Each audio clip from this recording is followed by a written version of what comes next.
Hi hello welcome to my channel. ఇవాల్టి అమ్మమ్మ చెప్పిన కథల్లో ఒక కథ చెప్పుకుందామా. అమ్మమ్మ ఎప్పట్లాగానే పిల్లలందరినీ చందమామ వచ్చిన తర్వాత దగ్గరికి తీసుకుని మరి ఒక కథ చెప్పడం స్టార్ట్ చేసింది. ఈసారి ఒక పిట్ట కథ చెప్తానంది. ఎందుకు అంటే ధైర్యానికి మించిన మరి ఆయుధం లేదు అని చెప్పటానికి ఈ కథ చెప్పడం స్టార్ట్ చేస్తుంది. చిన్న పిట్ట ఉంటుందన్నమాట.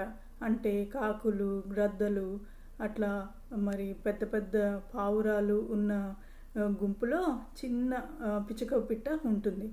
అయితే చక్కటి కళ ఉంటుంది పిచ్చుకకి. మరి ఈ అడవి దాటి నాకు అలాగే ఆ కనిపిస్తున్న కొండ దాటి వెళ్ళాలని ఉంది అని అక్కడ ఉన్న తన గుంపులో ఉన్న ఫ్రెండ్స్ అందరితో, బర్డ్ ఫ్రెండ్స్ అందరితో చెప్తుంది.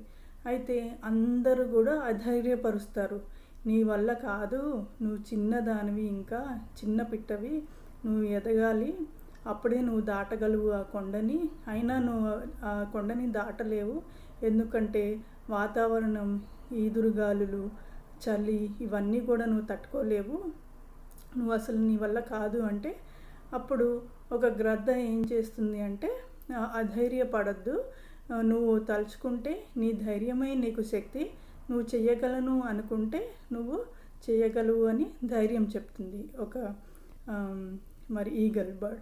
అయితే చిన్న పిట్ట ఏం చేస్తుందంటే, మరి ఈగల్ ఏం చేస్తుందంటే ఒక ఫెదర్ని ఇస్తుంది అనమాట. కలర్ఫుల్ ఫెదర్ని ఇచ్చి, ఇది నీ కాలికి కట్టుకో, ఇది నీకు ధైర్యం చెప్తుంది, నువ్వు అధైర్యపడినప్పుడల్లా అని చెప్తుంది.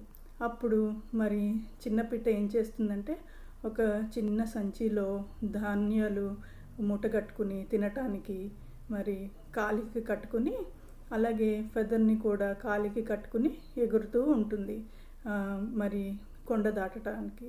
కానీ ముందర ప్రయాణం ఈజీగానే ఉంటుంది, కానీ తర్వాత కొండకి దగ్గరికి వెళ్తున్న కొద్దీ కూడా చల్లగాలులు, ఈదురుగాలులు, మరి మంచు, అలాగే చలి ఇవన్నీ కూడా ప్రయాణాన్ని బాగా డిఫికల్టీగా చేస్తాయి.